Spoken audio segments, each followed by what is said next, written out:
রাধে রাধে, শুভ সকাল। Welcome back to my channel গ্রাম্য lifestyle ব্লগে।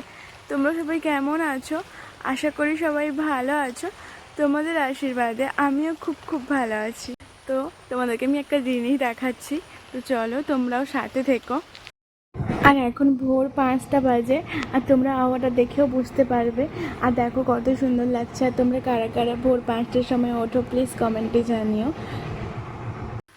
চারিদিকের পরিবেশটা কত সুন্দর লাগছে, আর এদিকে বৃষ্টিও হচ্ছে টিপটিপ করে। তুমি যদি খেয়াল করো বুঝতে পারবে, টিপটিপ করে বৃষ্টি হচ্ছে। যে দেখো রাস্তাও ভিজে যাচ্ছে দেখো ভালো করে। তারপরে আর এইদিকে দেখো, ওই যে দেখো তোমরা একটু খেয়াল করো, ওইখানে দেখো ওই মামিমা মাঠে আছে। আর কি করছে বলো তো, এখন সকাল সকাল তো স্বাভাবিক মাঠে যাওয়াটা সম্ভব নয়, কারণ এখন তো মাঠের কাজ হলেও সকাল সকাল তো আর হয় না। তো মামিমাটা গেছে, ওই মুগরি বসিয়েছে, মুগরি তুলতে গেছে। মানে সকালেই সারা রাত বসানো থাকে, মানে বিকাল 5টার সময় গিয়ে বসিয়ে দিয়ে আসে, আর এই সকাল 5টায় গিয়ে নিয়ে আসে, মানে 12 ঘন্টা থাকে। আর এখন যদি বেশি মাছ পড়ে তখন কি করে, নিয়ে গিয়ে বিক্রি করে দেয়, নইলে বাড়িতে খাওয়া হয়ে যায়। মানে স্বাভাবিক যদি বেশি মাছ পড়ে তাহলে বাড়ির জন্য রেখে তারপরে বিক্রি করে দেয়। তো তোমরা ওইখানে খেয়াল করো, ওইখানেও একজন আছে দেখো, বেশি বোঝা যাচ্ছে না, তো তোমরা যদি খেয়াল করো বুঝতে পারবে। ওইখানেও একজন মামিমা আছে। তো আমাদের সকালের কাজ মানে এই সিজনটায় এটা চলবে কার্তিক মাস অবধি চলে, কারণ কার্তিক মাস অবধি মাঠে মাছ থাকে।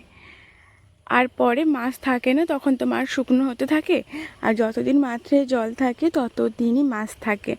আর এখন মাঠে জল আছে, তো দেখো আর কত সুন্দর পুরো সবুজে সবুজ হয়ে গেছে। আর এর ভেতর দিয়েই যাই কিন্তু কিছু হয় না। তো সাইড দিয়ে চলে গেলেও একটা ধান গাছের কোনো ক্ষতি হয় না। তোমরা দেখো যে একজন দিদান আসছে, তো দিদানের হাতে দেখো একটা ছোট্ট বালতি আছে। তো আমার দিদান মাছ নিয়ে এসছে, চলো দিদানের সাথে কথা বলা যাক। কাছে যে কঞ্চেটা দেখা যাচ্ছে, এটা কি করো তুমি? সাপটা পড়লে তাকে মারা হয়, লাঠি কেটে যেতে হয়। ও আচ্ছা, এখানে একটু তুমি দেখাও কি মাছ পড়েছে। কিচ্ছু মাছ ভালো পড়ে? কিচ্ছু নেই। একটা কাঁকড়া পড়েছে আর কয়েকটা চিংড়ি মাছ পড়েছে। এই যে দেখো চিংড়ি মাছগুলো বড় বড়, আর সব শামুকে ভর্তি। তুমি কবে থেকে বসাচ্ছ?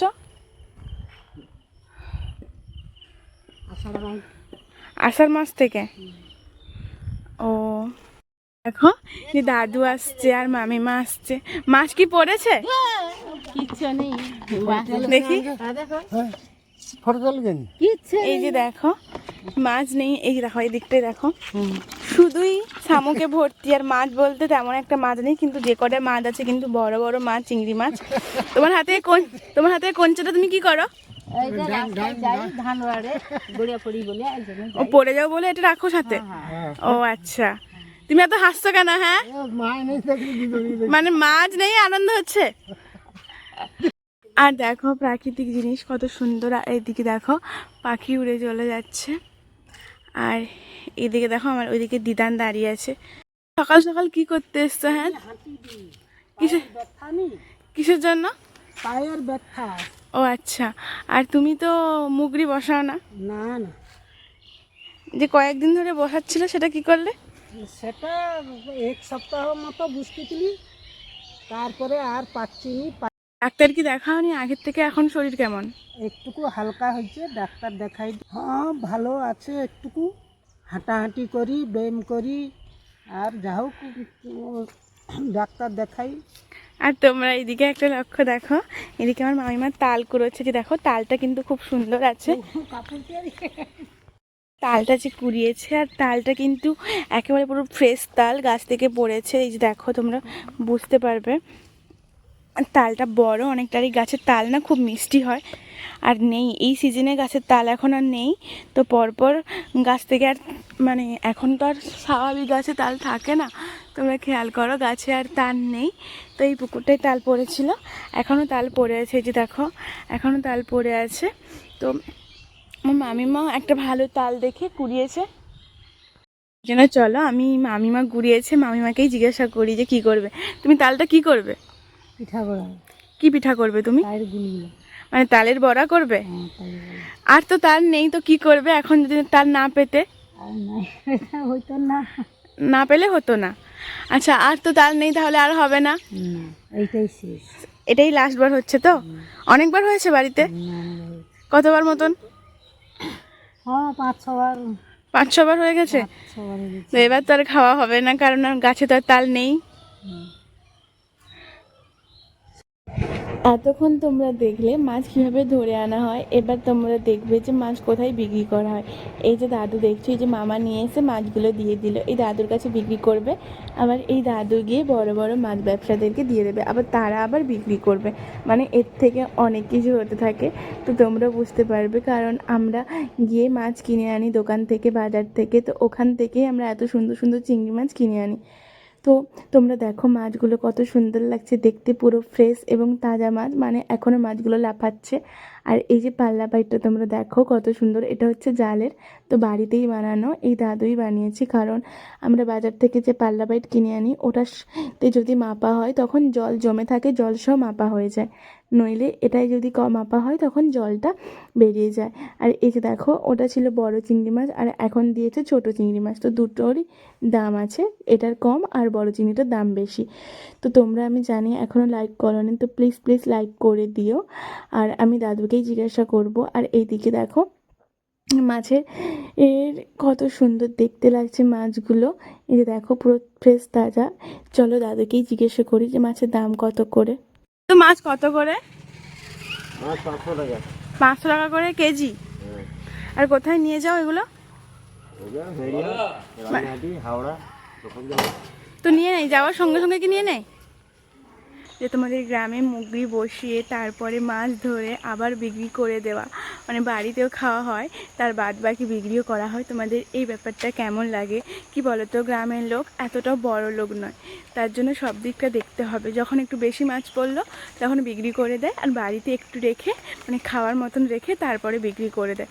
এদিকে পয়সাও লাগবে। আর প্রত্যেক দিন যখন পরপর থাকতে থাকতে অনেক মাছ পড়ে, দেখলে তোমরা এখন মাছ নেই, তবে কিছুদিন যাওয়ার পরে যখন হয়তো মানে জোয়ার ছেড়ে দেয় মাঠের, তো সেই মুহূর্তে মাছ আসে। কোনো কোনো সময় 1 কিলো 1.5 কিলো বা 700-800 করে পড়ে। এই মুহূর্তে তোমরা দেখলে যে কম পড়েছে। তো চলো তোমাদেরকে আমি একদিন দেখাবো আমাদের গ্রাম্য পরিবেশ কেমন লাগে, প্লিজ প্লিজ জানিও। আর যেহেতু এখন ভোর 5:30 মতন বাজে, তো তোমরা বুঝতে পারছো আবহাওয়াটা দেখে, মানে এখন সূর্য বের হয়নি আর টিপটিপ করে বৃষ্টিও পড়ছে। এদিকে তো বর্ষাকাল, মেঘলা তো স্বাভাবিক, আর এদিকে রোদও হয়নি, তো বৃষ্টি পড়ছে টিপটিপ করে। তো তোমরা দেখো চারিদিকের পরিবেশটা। এই যে দেখো তোমরা, ওই দিকটাই কলা বাগান, আর এই দিকে সুপারি গাছ দেওয়া আছে, মানে বেড়া করে রেখেছে। আর ভেতরে সবজি গাছ দেখো, কচু গাছ আছে, হলুদ গাছ আছে। আর ওই দিকটায় ওটা হচ্ছে ওল গাছ, আর সবজি গাছ দেওয়া আছে ভেতরে। তো আর রাস্তার সাইডে দেখো তোমরা, রাস্তার সাইডে কীভাবে সুপারি গাছ দিয়ে কত সুন্দর করে কভার করা আছে। আর এই দিকটায় দেখো কলা গাছে পুরো ভর্তি। আর তোমরা এই যে দেখো ম্যাগি, সকাল সকাল ম্যাগি চলে এলো। তুই রান্না করতে পারবি? তুই করিস বাড়িতে রান্না? এখন কটা বাজে বলতো? 5:30 মতন বাজে, আর তুই এখন দোকান খুলে গেছে? তো আর কি কি এনেছিস দেখা দেখি। একটা কটকটি। নিমকি আর কটকটি? 4টা ম্যাগি না 5টা ম্যাগি? তুই একা খাবি না বাড়ির দিদি আছে খাবে? আমি একা খাবো। তুই একা খেতে পারবি? আচ্ছা ঠিক আছে, যা। সকাল সকাল কিছু হোক না হোক আগে দোকানে যেতে হবে। হ্যাঁ, আজকের ব্লগটা কেমন লাগলো প্লিজ জানিও। আর তোমরা আমাকে একটু সাপোর্ট করো, কারণ তোমরা না সাপোর্ট করলে আমি এগোতে পারবো না। তো তোমাদের কাছে অনেক অনেক অনুরোধ রইল, তোমরা একটু সাপোর্ট করো আর একটু বেশি বেশি করে শেয়ার করো।